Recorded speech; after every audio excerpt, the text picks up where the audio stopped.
Carlos Silva with the introductions. Take it away, All Carlos. right, fight fans. Here we are in Houston, Texas, at the beautiful Ramada Inn Astrodome, where this evening, Cedric Kushner Promotions, in conjunction with Bad Boys Inc., would like to welcome you to the Corona Extra Heavyweight Explosion.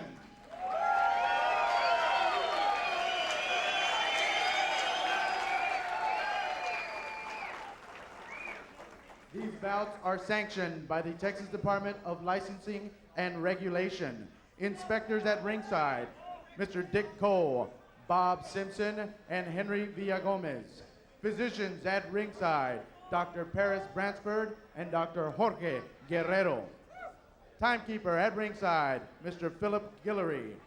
Judges for these bouts this evening, Mr. Bob Martin, Mr. Chuck Bertaney, and Mr. Scott Morrison. And here we go with the co-feature main event of the evening, 10 rounds heavyweights.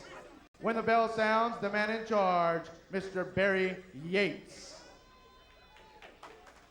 Introducing the principals.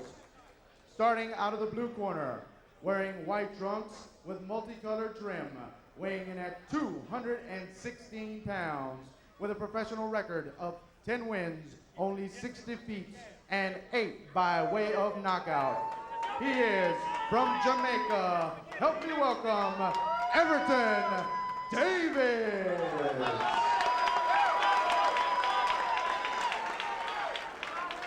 And introducing his opponent, to my left, fighting out of the red corner, wearing blue trunks, weighing in at 215 pounds, with a professional record of 9 wins, only 2 defeats, 1 draw, and 8 by way of knockout. He is from our very own backyard in Houston, Texas. He is Gregory Pickrom.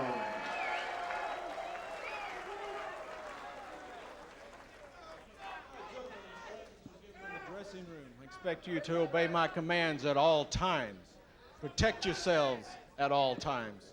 Good luck. All right, interesting matchup. Same height, virtually no weight advantage, slight reach advantage for Greg Pickrom, Everton Davis.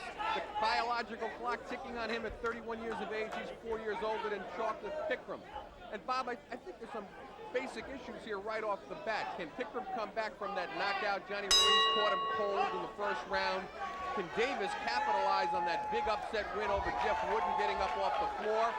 Pickrom has never been 10. He's only been 8 once. And this is a schedule of 10 rounders, and they're going at it real fast.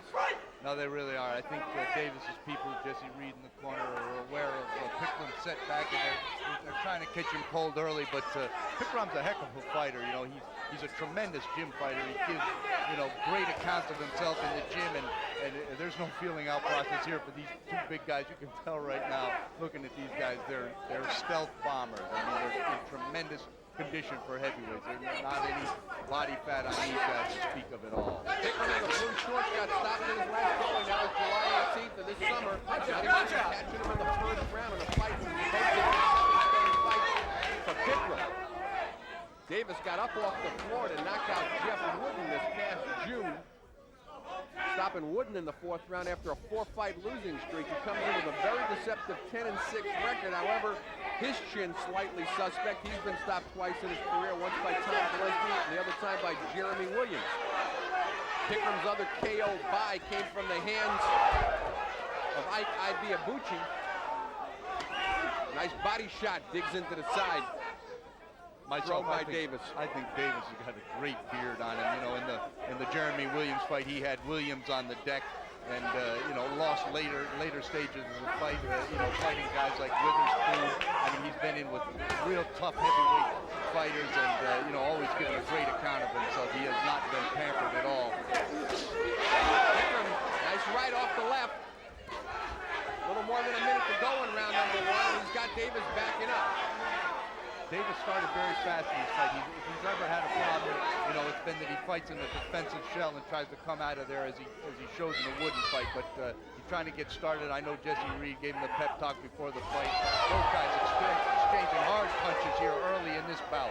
And he's got, it looked for a second like Davis was on shaky legs, and Pickrom trying to open up on him.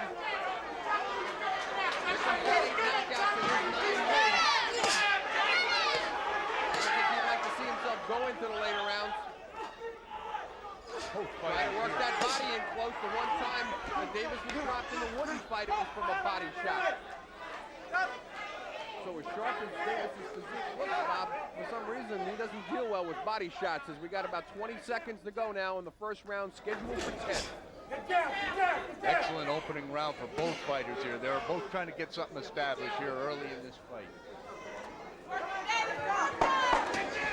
Coming near the end, slight edge at the moment for Pickrom, who's starting to get that jab established, and I think that's going to be a big key as we come to the end of round number 1 on the Cedric Sports Show.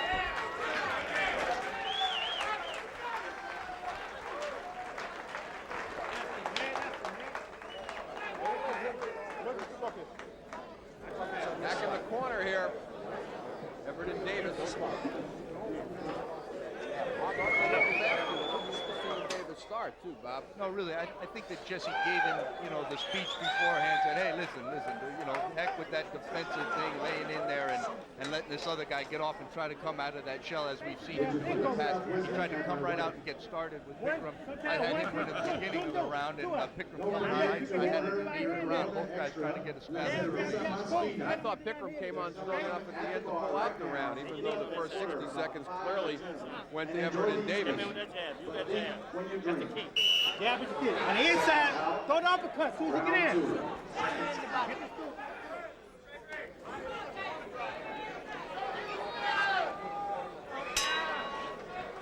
As we start round number 2 of a scheduled 10 rounder, Ronnie Shields in the corner for this fight with Greg Pickrom telling him to get that uppercut working.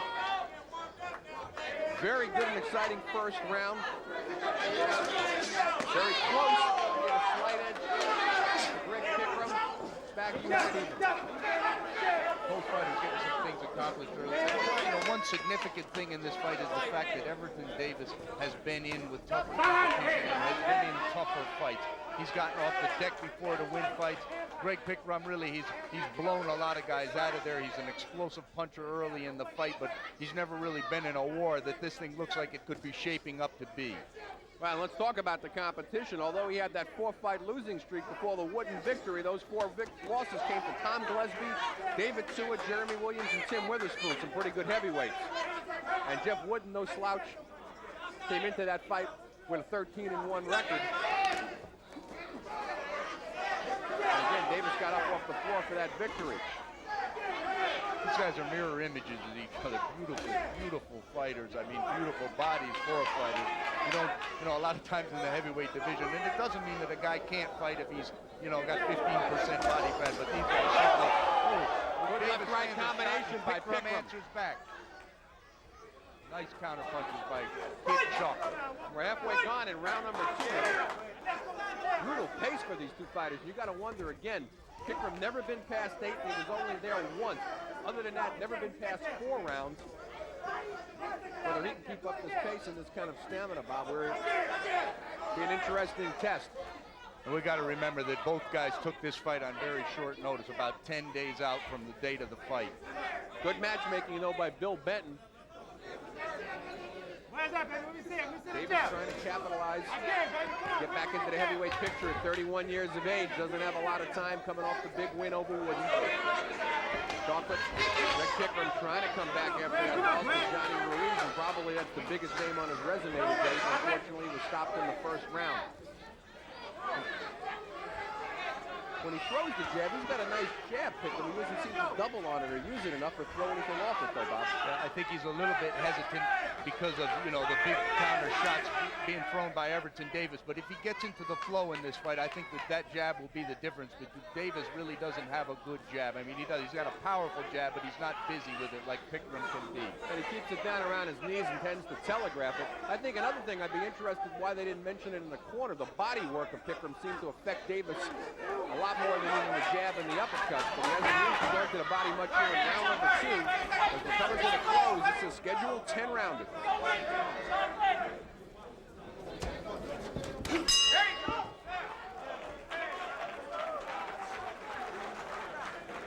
Come on, Greg. Now look, listen to me. Look, listen to me. Look. What you waiting on? Why you waiting on this guy? Huh?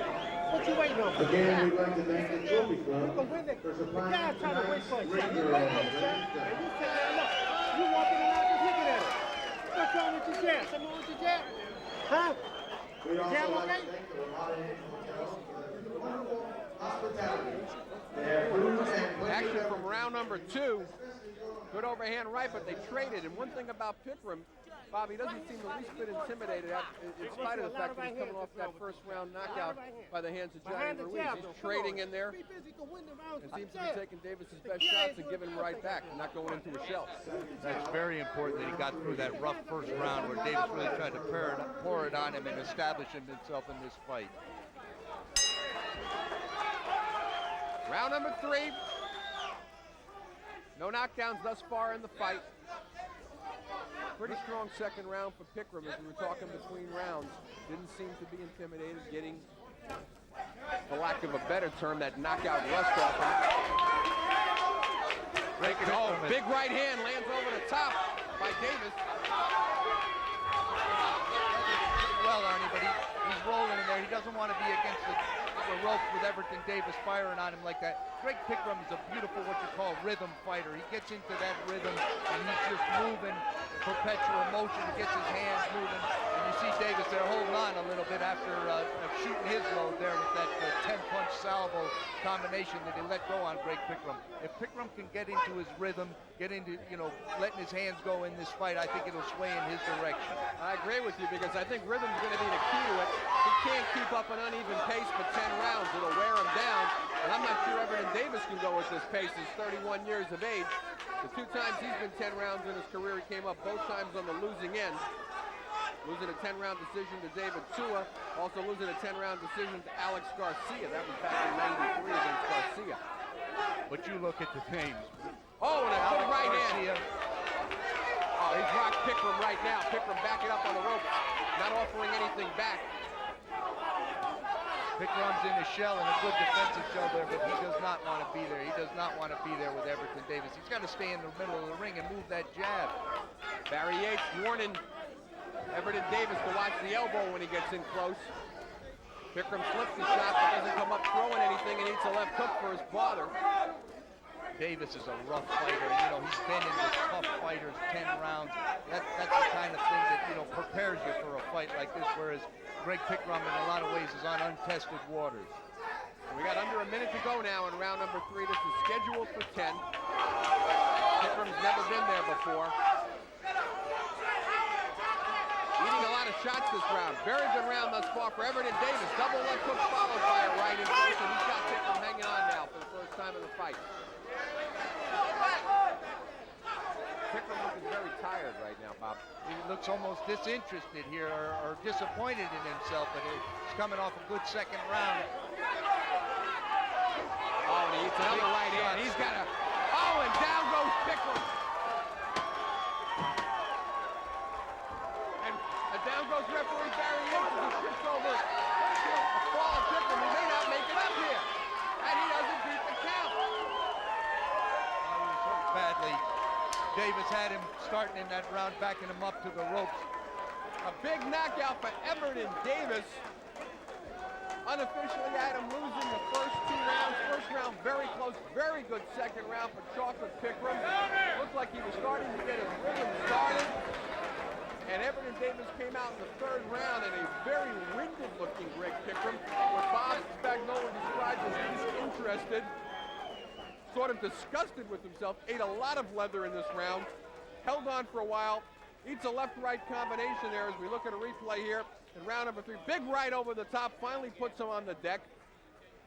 And after Barry Yates tripped over him, never managed to get up off the floor. There's a very happy Everton Davis with a 2nd straight knockout win. And he's got to really feel his career's back on track right now. He's inched to 11-6. That's his 9th knockout, his 2nd knockout in a row. Last one coming back in June, getting up off the floor to stop Jeff Wooden. This time after